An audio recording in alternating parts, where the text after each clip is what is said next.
Hi everyone! Welcome back dito sa ating channel. So ayan guys, it's 12 noon ngayon. It's tanghaling tapat. Nag-film ako dito kasi gusto ko yung lighting dito sa labas ng bahay guys. Kasi mamayang hapon, hindi na ganito ka tingkad yung mga kulay ng ating mga succulents kasi wala na masyadong init. So ngayon tayo nagva-vlog kasi meron akong i-share sa inyo guys.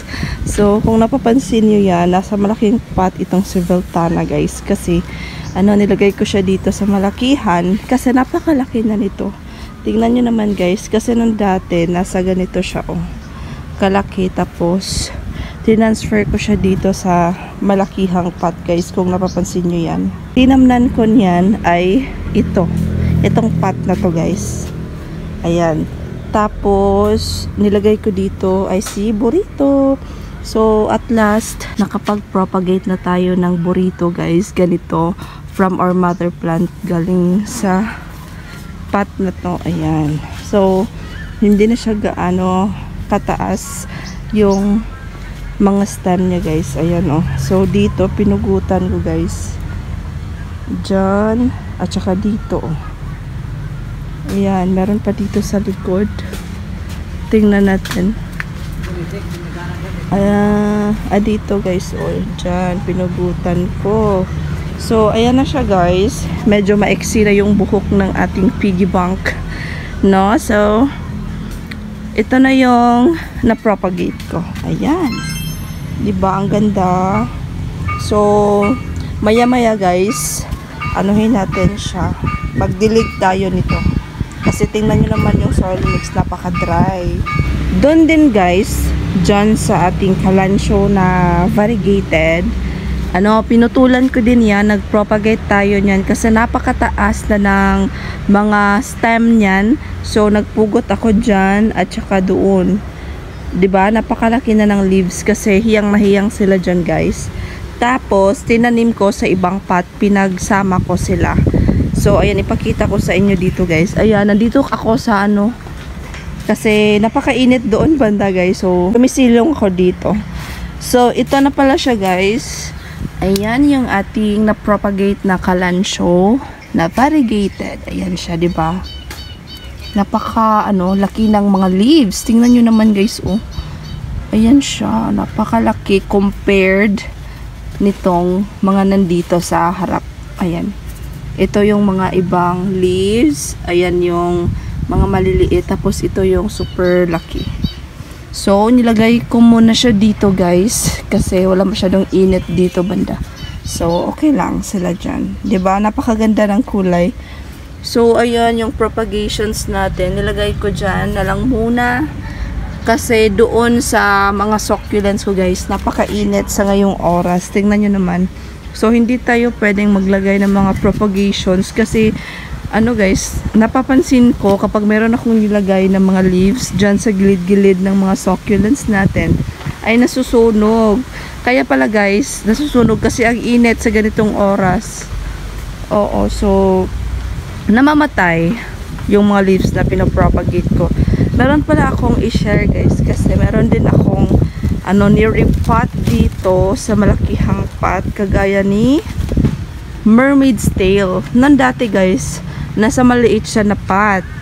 So ngayon transfer ko siya dito sa mas malaking pot para lumaki din ito guys. 'Di ba? So andyan na siya. Kung napapansin nyo guys, ayan, medyo may kalakihan na yung pot niya at saka si Habit. So ayan siya guys malaki na yung pot niya kasi nung dati yung pot niya ay ganito lang kaliit. So pag transfer ko dyan guys, napakaganda pala niyang tingnan kapag nasa malakihang pot. Tingnan nyo guys diba? Super nice. At yung isa ay nandyan, nasa malaking pot na din yung isa guys, pero mas malaking pot to compared nung isa doon. Ayan siya. So ayan yung ginawa ko, nag-repot ako sa malalaking succulents sa larger pot. Parang yun lang yung guys, yung nirepot ko. Tapos ito guys, balak kong iripat ito sa ito yung next na iripat ko soon kapag meron na naman tayong vacant na pot dito. Kasi yung mga pot na yan guys, yung mga malalaking pot na yan, galing yan doon sa mga ornamental plants ko na mga namatay, yung mga nalusaw. So kinuhanan ko sila ng mga pots kasi magamit ko naman yan sa mga succulents ko. So hindi na ako bumili. Oo, so ni-recycle ko lang yan. Tapos burnish ko para mas makinis at mas maputi siyang tingnan yung mga pots na yan. Diba? So, ito guys, bala ko ding mag-repot nito. Tingnan nyo, oh. Maganda na siya kasi nung dati, ina-uproot ko to kasi pinamamahayan siya ng mga millibugs dito sa ilalim. So, bagong repot to guys, mga I think a month na din na nandito siya sa pot na to. So, since napakaliit ng pot na to, transfer ko soon sa mas malakihang pot. Diba? So, ayan, meron pang tubig guys. O kasi, nagdilig ako kagabi, tapos hindi ko nakuha na ng mga tubig dyan sa gitna. So, ihipan lang muna natin. O, ayan. Wala na. So, ayun yung mga ginawa ko guys. Ito, nagustuhan ko kasi gumaganda siya guys. Ayan siya, oh. 'Di ba? Akala ko mamamatay na to sa akin kasi parang yung mga leaves niya or yung mga ganito nakalaylay, nakaganyan lang guys ba. Tapos kalauna naging okay siya. Gumaganda pa naman siya, oh. 'Di ba? Ayan yung ating mini bell. Tingnan nyo guys. Ayan. Yung iba dito, ito oh, ang ganda ng kulay kasi naka full sun talaga to dito. Kasi yung nandun ko guys, wala masyadong init. Kaya hindi sila napaka colorful tingnan yung mga aloe natin. So ito, maganda pala siya kapag full sun yung aloe. Ayan, si Adolphe. So ayan yung mga nangyari ng ating mga succulents. Ito guys, oh, si Compactum. Ang dami kong leaf propagations dito. Kung napapansin nyo yan. Kasi yung mga leaves ay nanlalagas. Merong Purple Delight. Ayan. Ang dami guys, 'di ba? Ito yung mga nanlalagas na mga leaves. Tapos itong ating marpin dito na may halong ghosty. Ayan guys, o tingnan nyo naman yung mga leaves. Medyo lumalaki na talaga guys compared yung una. Kasi nung dati, napakaliit. Ganito lang sila lahat dito guys. Tapos ngayon lumalaki na. Papalaki ng papalaki yung mga rosette nila dito. Tingnan nyo guys, ang dami. 'Di ba? So ayan yung iba dito. Ito guys, parang si to. Ito, nakalimutan. Si Debbie. Oo, si Debbie yan. Ayan guys, o si clabatum ko. Hindi talaga ako parang maselan si clabatum dito sa lowland guys. Ayan siya, oh. Nanalagas yung mga leaves niya dito sa akin. Parang pangalawa ko na to or pangatlong order ng clabatum. Ayan siya. Diba? Hindi gaano kalash compared sa mga nakikita ko doon sa Facebook. Ang ganda ni clabatum kapag lash guys. Tapos, ito din, oh, gumaganda siya dito. Si black tie. Ayan, guys. O, meron ng new growth. Wala pa to nung una, guys. Tapos, napatubo ko siya ng ganyan. Ayan, ito, parang si clabatum din to, guys, oh. 'Di ba? Ayan siya. Tapos, ito. Ayan, yung mga propagations natin. May Ellen. Ay, hindi to Ellen. Si Mandizay. Si Barbecue. Ayan sila guys. So, ito guys, ang daming babies. Tingnan nyo naman yan. Oh. Diba? Tapos, yung mga leaf propa natin dito ng Fred Ives. Ayan oh. Napaka-cute. So, ayan yung mga updates dito guys. Ito din oh. Si Choco Soldier. Lumalaki na siya. Tapos ito naging 2 heads na. Ayan. Tapos ito din oh, si Pendants.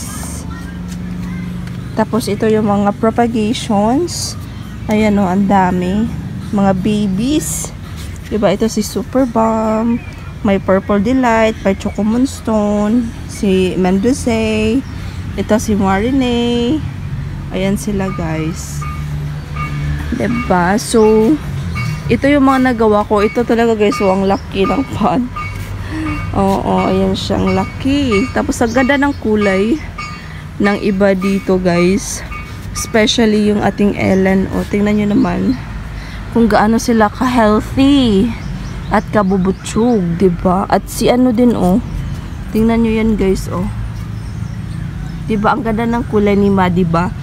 At itong mga nandito ay mga marpin yan guys, na may halong mga purple din. So, ayan lang muna yung update guys. Sinishare ko lang sa inyo yung ginawa ko dito sa mga succulents ko guys. Ayan no, tingnan nyo, napakalaki ng pot. So, ito lang muna yung ginawa ko. Nag-repot ako sa mga succulents ko na mga malalaki. Nirepot ko sa mas malaking pot para guys, makaboom talaga sila ng tubo. Hindi limited yung mga roots nila, makaspread talaga doon sa ilalim. So, ayan lang muna guys yung update dito sa ating garden. Tingnan nyo naman, napakaganda. Kasi napakainit. Babad na babad sila sa init sa ngayong oras kasi mag 1 PM na. So, ayan yung natatanggap nila dito. Sa mga nagtatanong pala guys, kung ano yung roofing ko, ayan no, lang, yung plastic, UV plastic. Kasi, ayoko na baka sunod-sunod yung ulan para ma-protect naman sila sa sunod-sunod na ulan guys. Diligan ko lang naman sila ng rainwater dito kapag meron akong mga na save na mga tubig galing sa ulan. So, ayan guys, UV plastic.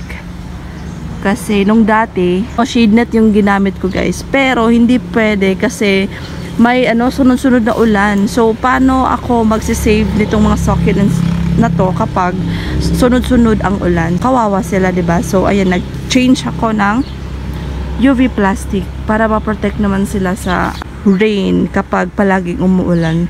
So, ayan guys, 'di ba ang ganda ng kulay kapag bad talaga sa init. Yun yung technique guys para maging maganda yung iyong succulents. Kasi gusto talaga nila ng babad sa araw, no? Para lumabas talaga yung tunay na kulay ng ating mga succulents. Kagaya niyan.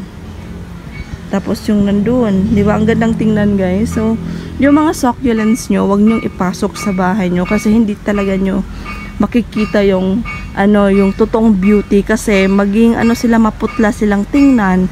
So gusto kasi ng mga succulents yung may init na mahangin, tapos yung paligid natin ay malamig talaga yung klima guys, tapos merong konting init na natatanggap sila. So, yun talaga yung gustong gusto nila. Pero dito sa atin sa lowland, hindi masyado malamig yung weather dito like dito sa amin. So nilagay ko na lang ito sa pwesto na mahangin, tapos nasisikatan sila ng araw guys.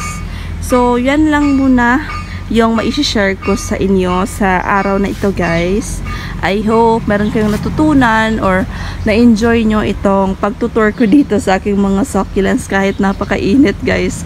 Doon banda napakainit na, dito hindi na masyado init. Baka mamaya iinit na talaga dito sa part na to. Doon pa yung grabe yung init guys. So thank you so much for watching. I hope you enjoy this vlog. Sa hindi pa pala nakapag-subscribe, please don't forget to subscribe dito sa ating channel guys. It's me, Raven. Bye bye.